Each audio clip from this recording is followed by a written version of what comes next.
I want to bring up our next storyteller who does all those things and more. And I want you to keep thinking about that question, right? What can you harvest when you are working in service to your community? And what can food do for you? Please help me in joining our next storyteller, Joanna Letz of Bluma Flower Farms. Good evening, everybody. I'm very honored and excited to be up here and to get to share some of my story. Can't really see any of you because it's so bright, but that's okay, maybe it's better. I am the owner of Bluma Flower Farm. Bluma is the Yiddish word for flower, and I wanted to find a way to honor my grandparents. So, how did a city girl from Berkeley, the daughter of 2 doctors, choose to become a farmer? By the way, both my parents are here and a number of my family. So, that's something about my family. I began farming over 10 years ago. Most of the farms I worked on were not operating as for-profit farms. I think partly I started farming because I wanted to do something my grandparents would be proud of. And did I mention both of my parents grew up on chicken farms, but they could not wait to leave. One of my earliest memories is of my grandpa and his garden. He kept a large garden in my aunt's backyard in Los Angeles and kept at it well into his 80s. My grandpa built for me and my siblings and cousins a tree house that overlooked his garden.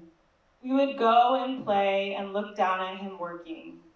It was the only time I ever saw him smile.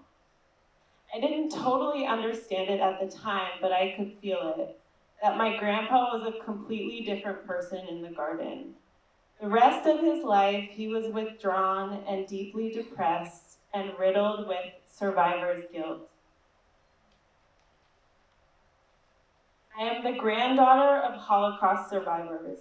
My grandparents, Adele and Isaac Silber, survived Nazi-occupied Poland with my mom's older sister.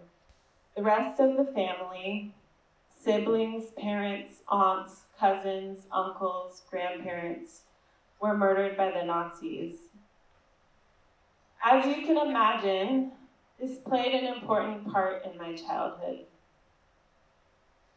My grandpa was always happy to see his grandchildren, but we knew him as a withdrawn and depressed person.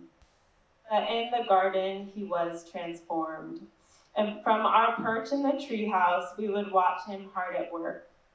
I can imagine him in my mind, knife in hand, cutting an apple or cucumber against his shirt pocket. He often talked about the apples he ate while in hiding in Poland. He would go out at night and pick from the apple tree just outside the bunker where they were hiding for over a year.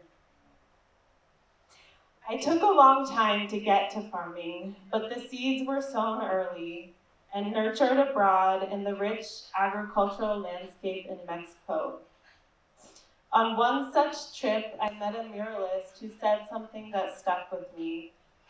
I was sitting with a group of students in his studio, and he said something like, "We are only here for a short time, and in that short time, I hope to leave flower petals behind me for others to pick up."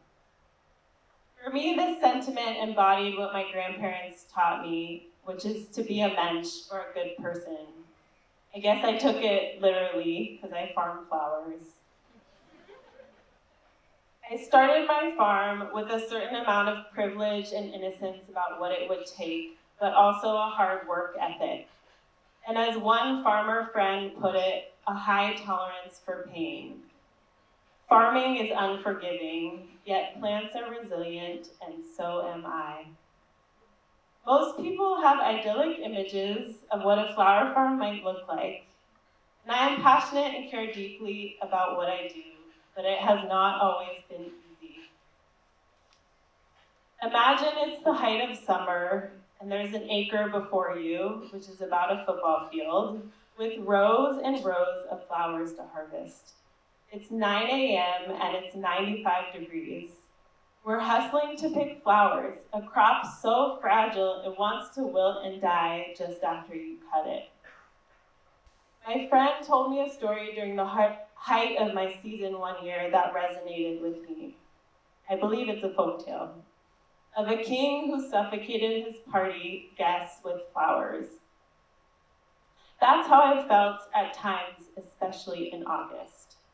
But I always knew September would come and that would mean our season was soon over. I'm constantly surprised by my ability to get what needed done, and to sell a lot of flowers. At the end of each season, I ask myself, what am I doing and why? And each year, things got a little bit better.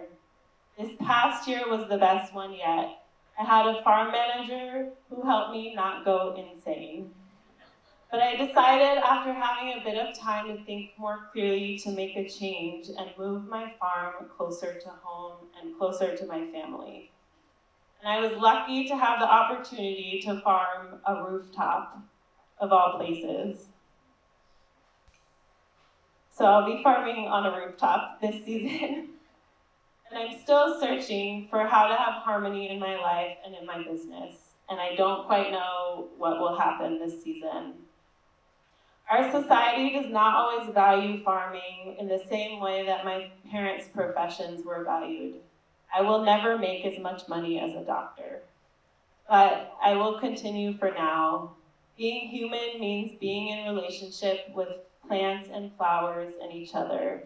And I encourage you all to go work on a farm if you can and see what it's like to grow food, to hoe weeds, and to work in the sun all day long.